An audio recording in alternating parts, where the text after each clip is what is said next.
Bonjour à toutes et à tous, bienvenue dans ce tutoriel qui a pour vocation de vous aider à rédiger votre dossier de candidature pour le budget participatif. A priori, si vous regardez cette vidéo, c'est que vous avez des ambitions et des idées pour Namur ou votre village, et nous vous en remercions sincèrement. Alors, pour la troisième année consécutive, la ville de Namur débloque 330 000 euros pour permettre aux citoyens et citoyennes, aux ASBL et aux sociétés coopératives de développer des projets participatifs qui feront vivre notre ville et nos villages. Vous trouverez dans la description de cette vidéo différents liens vers des documents utiles. L'explication synthétique du fonctionnement du budget participatif, le règlement complet du budget participatif et les liens vers le dossier de candidature.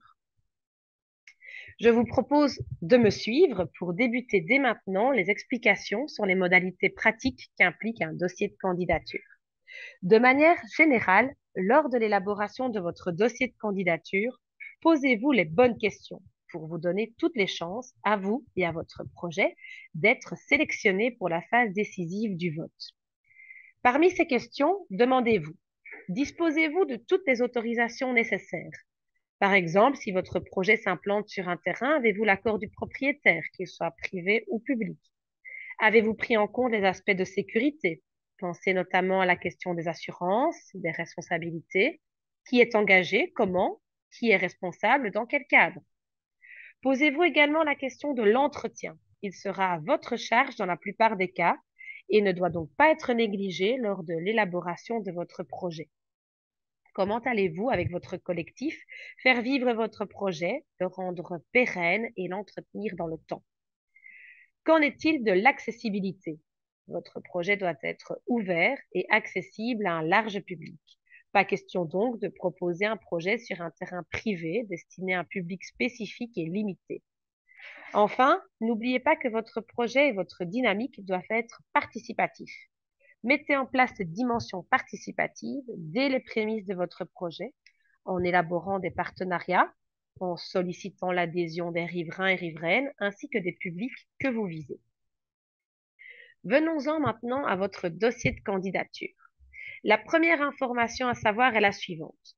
Vous pouvez remplir votre dossier via le e-guichet en ligne sur le site de la ville ou bien en version papier si vous le préférez.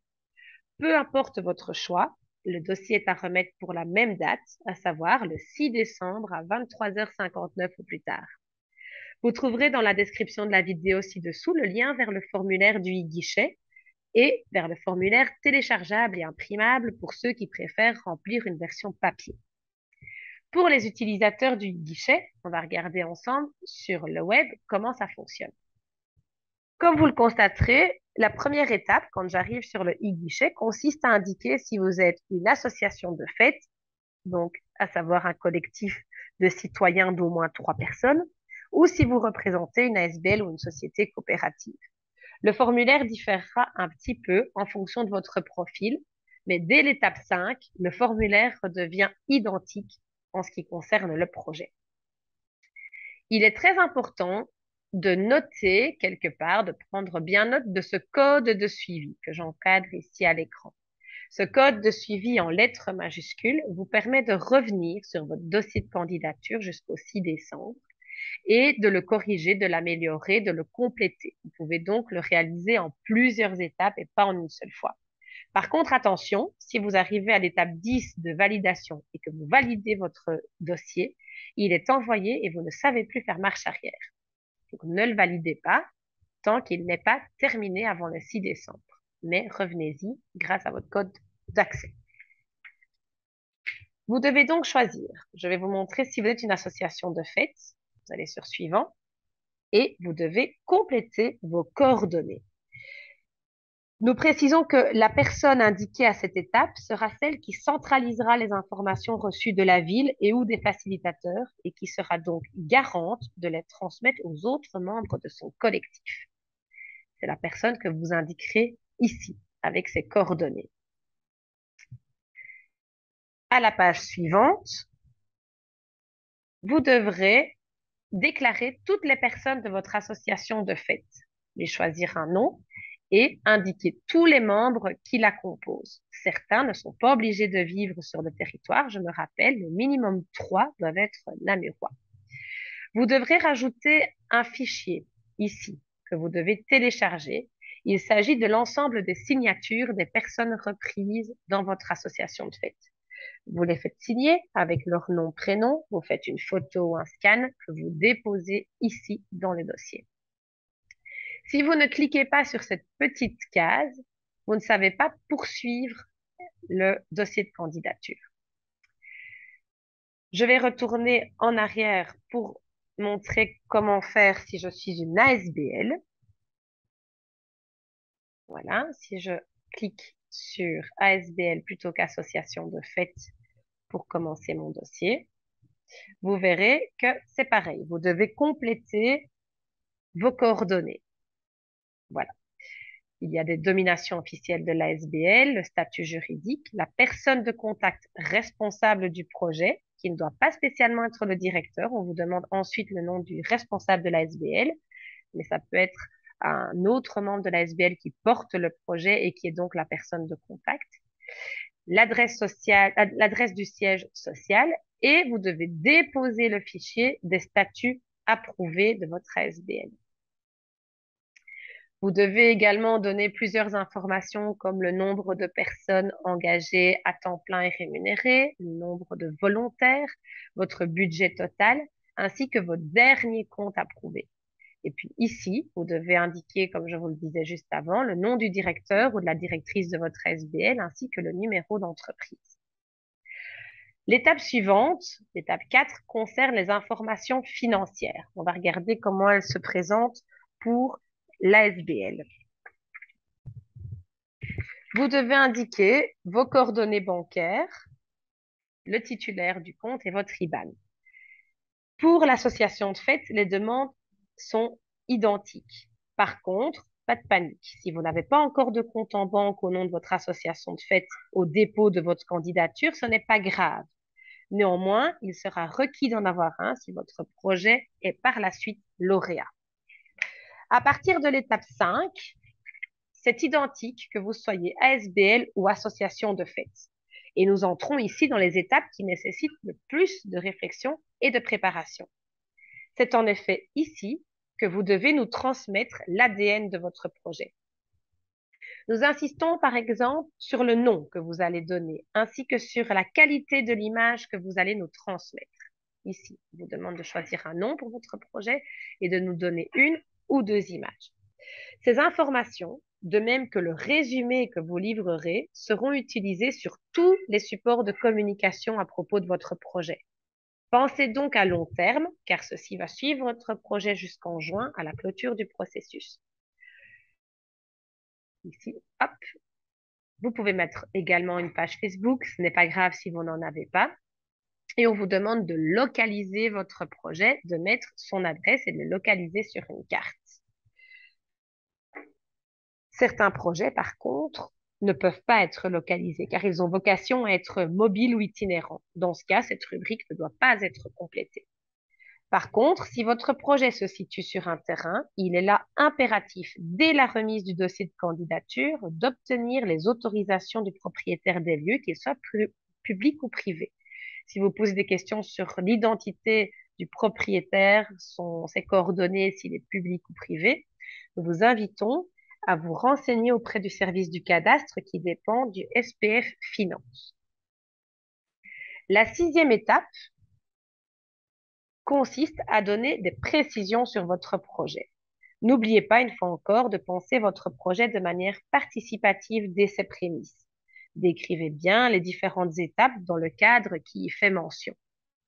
Il y a différentes étapes à donner, comme les succès de votre projet, à qui il est destiné, comment inclure un public fragilisé, et vous n'êtes pas limité dans le nombre de lignes pour répondre à toutes ces questions.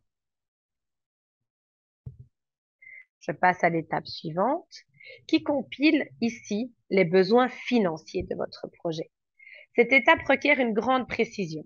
En effet, votre budget sera évalué par les services compétents et vous ne pourrez pas ajouter de dépenses en cours de route.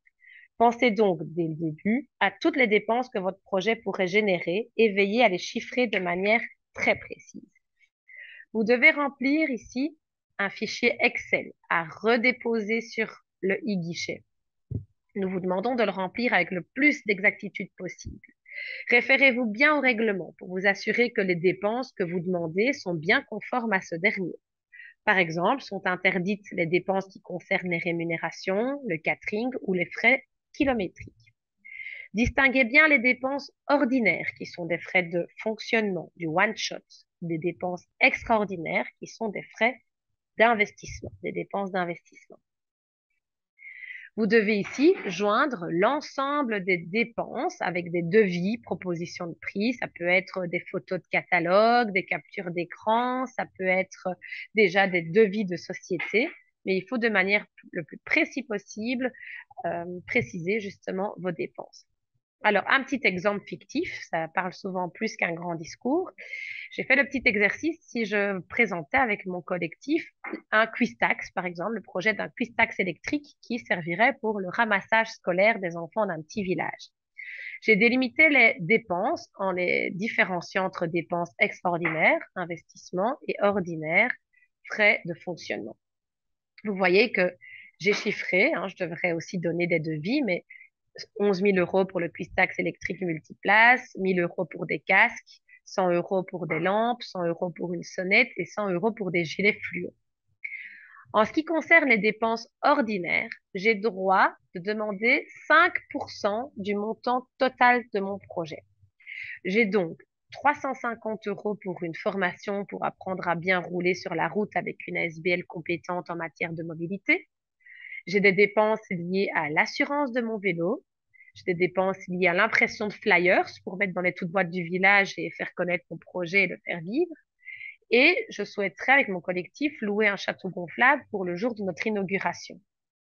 Mes dépenses ordinaires s'élèvent à un montant de 620 euros, à savoir moins de 5% du montant total demandé, ce qui est donc OK. Et mon montant total demandé, TVA comprise, est de 12 920 euros pour mon projet.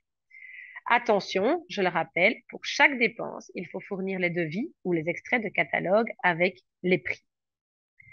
Je reviens sur mon e-guichet et je passe, une fois que j'ai décrit les besoins financiers de mon projet, je passe à l'étape suivante, l'étape 8, qui consiste à citer l'ensemble de vos partenaires qui vont vous accompagner dans la réalisation de votre projet. Il peut s'agir d'écoles voisines, d'associations proches, etc. Il faut à chaque fois bien les citer et expliquer leur rôle. Vous voyez que vous pouvez rajouter beaucoup de lignes, donc n'hésitez pas à avoir le plus de partenaires possible. Après cette étape, eh bien, vous êtes arrivé à la fin du dossier de candidature, au moment fatidique de la validation de celui-ci. Attention, une fois votre dossier validé, vous ne pourrez plus modifier votre demande. Si vous ne souhaitez pas valider pour l'instant, nous vous invitons à laisser votre demande en l'état et vous pourrez la reprendre par la suite là où vous étiez arrivé. N'oubliez pas de bien noter votre code de suivi pour pouvoir revenir en arrière. Et pour rappel, les dossiers doivent être rentrés le 6 décembre à 23h59 au plus tard. Si tous ces aspects vous effrayent un peu, sachez que vous n'êtes pas seul pour la rédaction de votre projet. Il y a différents outils d'aide et d'accompagnement qui sont à votre disposition. Pour commencer, la cellule participation est là pour vous soutenir. Nous pouvons vous aider dans ce processus. Vous pouvez prendre rendez-vous avec nous pour un accompagnement individuel. Notre mail est participation@ville.namur.be. Vous pouvez aussi nous joindre par téléphone au 081 24 72 51. Bonne chance à vous et au plaisir de lire tous vos projets.